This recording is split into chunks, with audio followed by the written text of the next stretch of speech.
রব্বে কারীম রোজাকে এতটা দামি বানিয়েছেন। এই জন্য রমজান মাস জীবনের সবচেয়ে মূল্যবান ইবাদত, জীবনের সবচেয়ে দামি পুরস্কার। আল্লাহর নবী বলেন দুনিয়ার মধ্যে যা আছে তার চেয়েও দামি। এরপরে কি বলেন? সে আল্লাহ তাআলার জিম্মাদারিতে ঢুকে গেল। রাসূল বলেন তাজজিকা মিন কুল্লি শাই, যাও আমি রব যেন বলেন আমি তোমার, তুমি আমার। তোমার যখন যা যা লাগবে আমি দেখব, তোমার যদি যখন যে ক্ষতি হতে চায় আমি দেখব।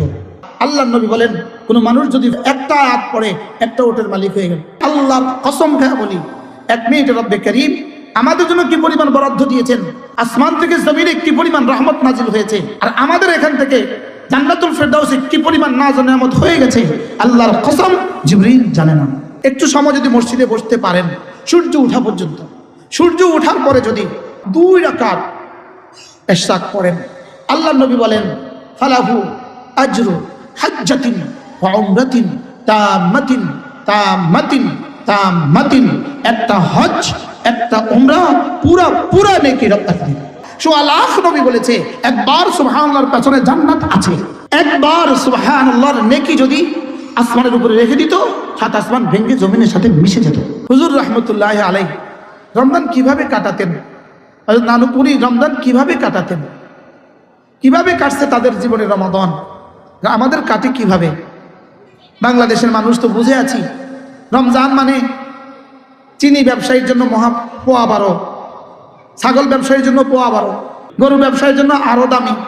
রমজান মানে গরুর ব্যবসা চাঙ্গা, রমজান মাসে মানে চনাবুটের ব্যবসা চাঙ্গা, জিলাপিওয়ালা চাঙ্গা, হ্যাঁ কাপড়ের ব্যবসা চাঙ্গা। আচ্ছা কাপড়ের সাথে রোজার কি সম্পর্ক? লুঙ্গির সাথে রোজার কি সম্পর্ক? গেঞ্জির সাথে রোজার কি সম্পর্ক? বাচ্চাদের জামার সাথে রোজার কি সম্পর্ক? লেকিন আমরা বুঝে আছি রোজা মানে সব। 3 মাস আগ থেকেই গাউসিয়া কর্মচারীদের কি বলে নরসিংদী বাবুরহাটে কর্মচারীদের ছুটি বন্ধ, ফ্যাক্টরিওয়ালাদের সব ছুটি বন্ধ, সিফিজওয়ালাদের সব ছুটি বন্ধ। যে জন্য রোজা নাজিল হয়েছে, যাদের জন্য রোজা নাজিল হয়েছে তাদের মনে নাই। বলেন বাস্তব না বাস্তব? তাদের মনে নাই, তাদের জানাই নাই রোজা কবে, তাদের কিন্তু জানা নাই রোজা আর কতদিন বাকি আছে।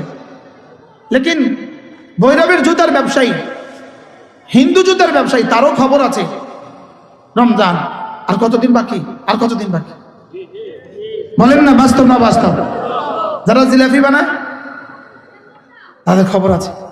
প্রতিদিন দোস্ত আমাকে ফোন দেয়, দোস্ত কটা টাকা দিয়ে রাখিস, ঈদের পরের দিন দিয়ে দিন। বলেন না বাস্তব না বাস্তব? লেকিন ভুলে গেছে কে? যাদের জন্য রোজা আসছে তারা ভুলে গেছে, যে জন্য রোজা আসছে সেটা ভুলে গেছে। এজন্য মেরে ভাইও বলেন রমাদান সিয়াম কিয়াম তিলাওয়াত জিকির ইস্তিগফার সাদাকা, এগুলো হলো রমাদান। রব্বে কারীম রোজাকে এতটা দামি বানিয়েছেন।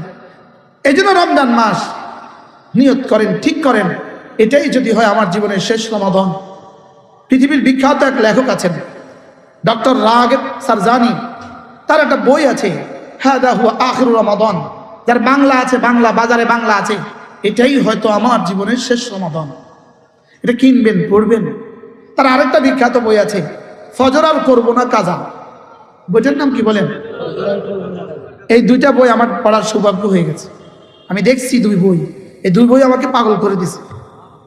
এই 2 বই আমাকে আমার ভিতর থেকে হারিয়ে ফেলছে। একটা হলো ফজর আর করবো না কাজা। একজন মুসলমানের জীবনে সর্বশ্রেষ্ঠ ইবাদত ফজর নামাজ, জীবনের সবচেয়ে মূল্যবান ইবাদত, জীবনের সবচেয়ে দামি পুরস্কার ফজরের নামাজ। সুবহানাল্লাহ বলেন, জান বলেন ফজর নাই যার, বলেন ইসলাম নাই তার। এরকম মুসলমান দেশে আছে যার ফজর নাই, তো মাথা নাই যার, তার শরীর আবার কি? আচ্ছা রু নাই যার, তার জীবন আবার কি? হ্যাঁ বলেন ফজর হইল মুসলমানের রূহ। বলেন ফজর মুসলমানের কি? বলেন ফজর মুসলমানের রূহ। সকালবেলা নিয়ে কত কবি কবিতা লেখে, সকালবেলা সাগরের দৃশ্য নিয়ে কত কবি কবিতা রচনা করে। মানুষ সূর্য ডুবার দৃশ্য দেখতে যায়, সূর্য উঠার দৃশ্য দেখতে কক্সবাজার যায়। আর তোমার জীবনের সূর্য উঠে ফজরের সময়, সানরাইজের দৃশ্য দেখলে যেমন আমাদের ভাল লাগে, রব্বে কারীমের কাছে আমাদের ফজর তেমন ভাল লাগে। সুবহানাল্লাহ বলেন। রাকাতা সালাতিল ফজরে খায়রুম মিনাদ দুনিয়া ওয়া মা ফিহা। আল্লাহর নবী বলেন ফজরের 2 রাকাত নামাজ দুনিয়ার মধ্যে যা আছে তার চেয়েও দামি। কালকে যদি আমাদের মোতাওয়াল্লি সাহেব যদি ঘোষণা দেন আমাদের এই ছোট্ট মসজিদে কালকে যারা ফজর পড়বেন তাদেরকে প্রত্যেক ফজর পড়বেন তাদেরকে 500 টাকা করে দেওয়া হবে, বলেন তো কতজন হবে? হ্যাঁ, কন্ডিশন দিয়ে দিবেন মসজিদের ভিতরে পড়তে হবে, কিন্তু তাহলে কিন্তু এসা পড়ে আর কেউ বাড়ি যাবে না।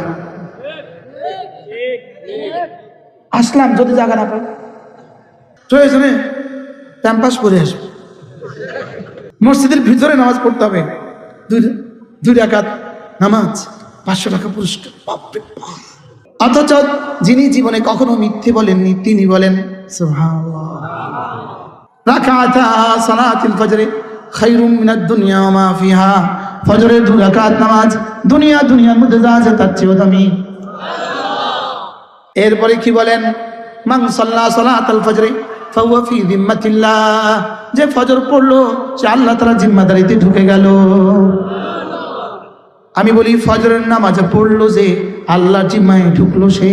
আচ্ছা 50 বছর ফজর পড়লে যদি এমপি বানাইতো তো কি অবস্থা হইতো? যে একটানা 50 বছর ফজর পড়লে আপনাকে এমপি বানায় দিবে, এমপি হওয়ার কি বলে কন্ডিশন যদি এটাই হইতো, কোয়ালিটি এটাই হইতো যে 50 বছর একটানা ফজর নামাজ পড়লে তাকে এমপি বানানো হবে, বলেন তো কি অবস্থা হইতো বাংলাদেশের মসজিদগুলো? আর এমপি হইলেই তো দুনিয়ার মধ্যে যা আছে তার চেয়ে দামি হয়। এমপি হইলেই বুঝি গুলশানে একটা বাড়ি হয়, মাত্র না তাহলে সব এমপির গুলশানে বাড়ি হয়ে যেত। কি আশা? নিশ্চিত না অনিশ্চিত? এবার ফজর নামাজের 2 রাকাত দুনিয়ার মধ্যে যা আছে তার চেয়ে দামি, নিশ্চিত পুরস্কার না অনিশ্চিত? সুন্নত যদি আছে দাম হয়, ফরজের দাম কত?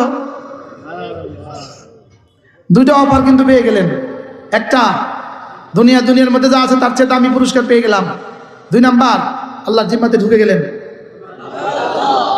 এরপরে ফজরের পরে যদি একটু সময় মসজিদে বসতে পারেন, একটু সময় যদি মসজিদে বসতে পারেন সূর্য ওঠা পর্যন্ত, সূর্য ওঠার পরে যদি 2 রাকাত ইশরাক পড়েন, আল্লাহর নবী বলেন ফালাহু আজরু হাজ্জাতিন ওয়া উমরাতিন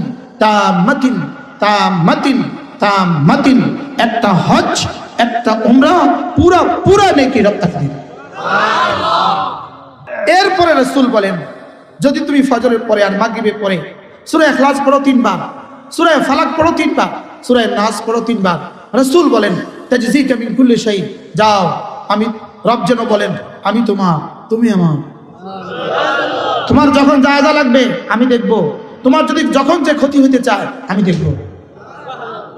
ফজরের পরে 3 বার, মাগরিবের পরে 3 বার, যোহরে একবার, আসরে একবার, এশায় একবার, ঘুমাবার সময় একবার। সূরা ফালাকে 5 আয়াত, সূরা নাসে 7 আয়াত, সূরা ইখলাসে 5 আয়াত, হয়ে গেল 17 আয়াত। আল্লাহর নবী বলেন কোন মানুষ যদি ফজরের পরে একটা আয়াত পড়ে একটা ওটের মালিক হয়ে গেল, হয়ে গেছে 17 আয়াত। যদি 3 বার পড়েন 3 17 51 আয়াত। 3 বার পড়তে লাগছে 1 মিনিট, 9 বার পড়তে লাগবে 3 মিনিট। কে পড়বে? মোবাইল তো ধ্বংস করে দিল, এটা তো ধ্বংস করে দিল। এটা শুধু ধ্বংস করে আর এটা শুধু দেয়, এটা শুধু নেয়। এটা পৃথিবীতে কতজনের বউ নিয়ে গেছে? এটা কার বউ নিয়ে গেছে? এটা আপনাদের জানাশোনা নাই কারো বউ যে এটা নিয়েছে? কুমিল্লা একটা রংপুর নিয়ে গেছে, ইটালি তো নিয়ে আসছে কুমিল্লা, এটা না কইবা এটা নেয়, এটা দেয় না, এটা দেয়, এটা নেয় না। এটা কি করে বলেন? দেয়। এটা কি করে? নেয়। এই জন্য আমি ছোট্টটা রাখছি যেন নেওয়ার সুযোগ বেশি না পায়। কি এটা দিতে পারে? সুবহানাল্লাহ, সুবহানাল্লাহ, সুবহানাল্লাহ, আলহামদুলিল্লাহ, আলহামদুলিল্লাহ, আল্লাহু আকবার, আল্লাহু আকবার। কি পরিমাণ দিল 1 মিনিটে?